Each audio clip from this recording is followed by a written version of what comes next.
This is straight up colonialism and white supremacy. DHS wants to hire bounty hunters to go to Guatemala, Mexico, and Honduras to track down immigrants who have already been deported or deported themselves, all to try and scare these people into paying some fines.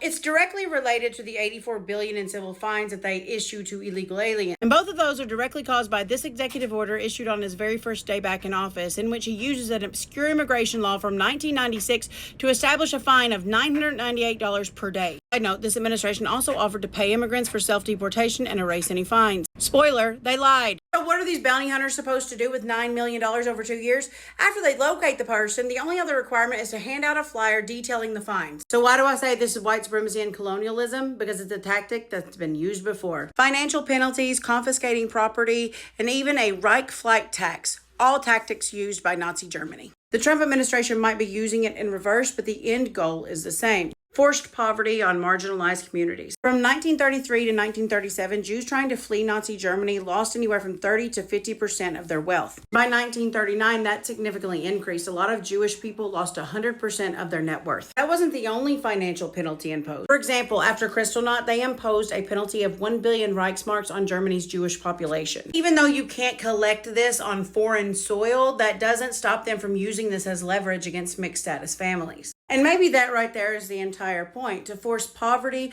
on those who had the audacity to fall in love with someone who didn't have papers, or what J.D. Vance calls race traders. This program is yet again the Trump administration throwing up the bird to all of you. We found $9 million for this program, but nothing for you and your family to eat. This has never been about paperwork. Otherwise, those targeted the most by this wouldn't be dreamers, domestic violence survivors, those in mixed status families, and those going through the green card adjustment of status process, which, fun fact, you cannot leave the United States for. It's about creating some kind of white ethno-state. Remember this when they're attacking progressives, and for the love of God, vote.